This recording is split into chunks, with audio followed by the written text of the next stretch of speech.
Awesome. Thank you, Jay. Yeah, well, thank you very much. And I appreciate the time here. And yeah, I think, listening to the last two presentations, I'm going to change it up the pace a little bit here.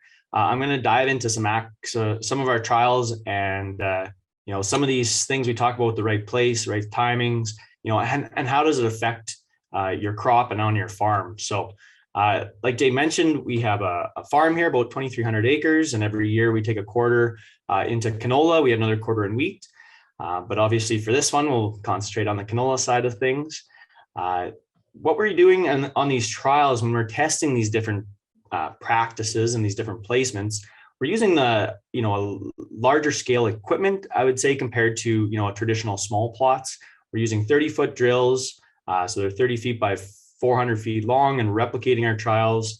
And what this allows us to do is test the equipment that you would see on your farm, test the equipment that we're currently selling. In this case, we've got a triple shoot drill here on 12-inch spacing, and then we also have a 10-inch drill, and we have an air planter on it.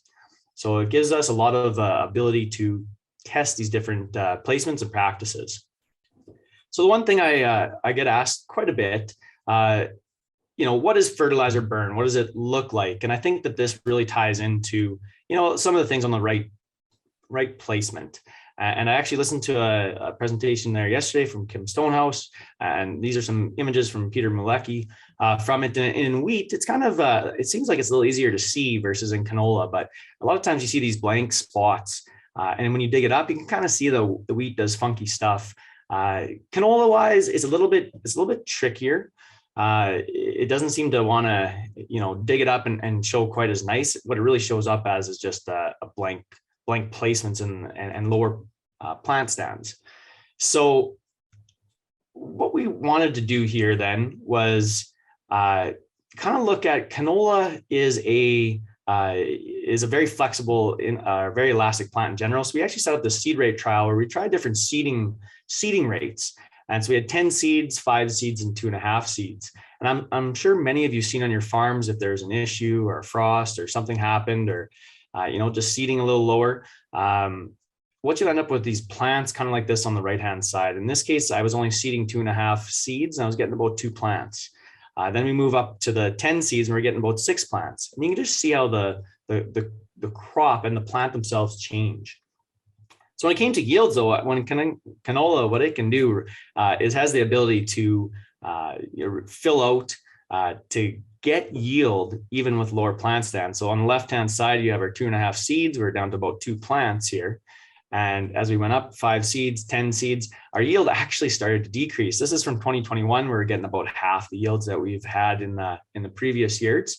But what was interesting too is as we had more plants, we actually had a higher competition. I kind of took note of these unproductive plants, and they're these small, tiny ones, about the size of the inside of a pen.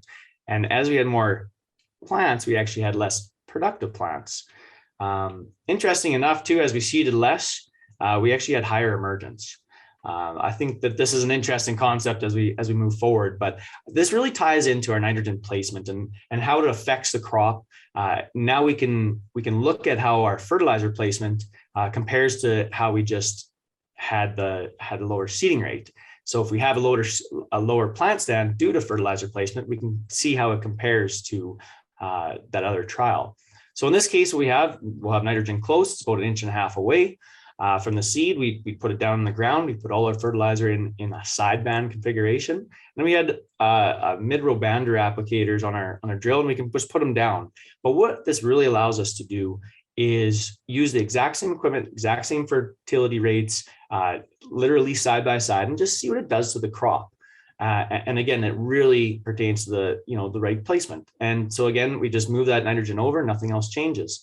And what we've kind of found throughout the years here, we've been doing it since 2016 up here in St. Bruce, Saskatchewan. So it's a gray wooded soil type. Every year we see as we move this nitrogen away, we get this little bump in establishment, and that really does go to show those practices that you are making on the farm can affect the crop itself. And so over all these 5 years, and I understand in one area, but over 5 years, different weather patterns coming through here. We had about 21% higher emergence. The yield wise are actually very similar, and this is just a real testament to how canola how it can compensate. But 53, 54 bushels within a bushel, but that plant stand all of a sudden can make some big effects on your crop and your management decisions. Nitrogen mid-row, this is from 2020. Again, we're putting down 10 seeds. We move that N away, we're getting 8.6 plants versus we have that N close, we're about 4.9 plants. And again, seeded the same day, everything's the same, but you can just see how it affects the crop. This one's much more further ahead, doesn't have to wait for those later branches to come out. This one, it's just delayed. It has to, the crop has to branch out, and this really comes down to the individual plants. And you can see on the left side here, nitrogen in the mid-row. Well, it's kind of a smaller plant, looks like, if you were just to pull them up. And that's a very fair comment versus nitrogen in the sideband, and it looks like it's branching off. And it is, it has less plants, more room to fill out. So this can really affect your maturities out there. So again, placement, how it affects the yield, the plant stands, crop inputs, maturity, fertilizer placement when it comes to fertilizer burn, to come back to that. It really shows up, in the plant stands. And then at the individual level, it almost looks like it's a seed rate trial again, right? This big branch, well, this is done all with the exact same fertility placement, but yet we have, we're affecting how each individual plant looks and how it fills out just based on our fertility placement, and then fertility placement affects the plant stand. So some other things we've been playing with when it comes down to the 4Rs. If you do have a sideband configuration and you like that style and it works well for you, but some of the things that we're trying is different sources. So this is our typical. This is using urea, 140 pounds. Everything's in the sideband, and then we can start to play around with some ESN. And what we found was when we put 30% ESN as our nitrogen source, we saw our plant stands go up. Our yield dropped a little bit, and that was, I think, more of a function of this year. We had some really high temperatures, some heat blasting potential, and if it seemed like the higher the plant stand, the more it was subject to the heat a little bit earlier on in July. And if it missed the big heat wave that came through, we had a little bit higher yields. And so when it came to broadcasting, we put Super U down and broadcast in front, and then came and seeded with that dual knife opener, moved all the N away, our plant stands went up, but our yield dropped a little bit more here. Again, I'm not putting too much weight on this. This was a very unique year. And I think it really had a lot to do with that flowering timing being earlier and more heat. And we found the same thing when we just moved that N away, just as a comparison here. So N away, higher plant stands. One last thing I'm just going to touch on quick, our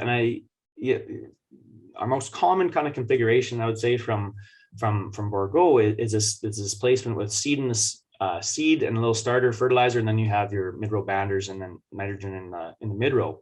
We've done a lot of work with actually taking some of that seed placed fertilizer and moving some of it into the mid-row. And this really speaks to, the drier conditions that Warren kind of started off with there going into this spring. There is an option here where we can actually split some fertility between the seed and the mid-row. And then it comes down to placement there too. So this is just kind of showing what we found was, if you just look at it, even these left two bars, 0 phos, and we had 55 pounds of actual P205 in the mid-row. We always see this little bump in yield, and that was over a 3-year period. And so what we found was you don't get that early access to phosphorus, but if you do this split application with it, there's been some real success. So that's kind of some of the things that we're playing with here when it comes to placement. If you want to find out more, you can just go onto our website under the Agronomy tab, or you can contact myself. You can find me on Twitter. But no, I look forward to any questions or comments here coming up at the end of this webinar. So thank you very much, Jay.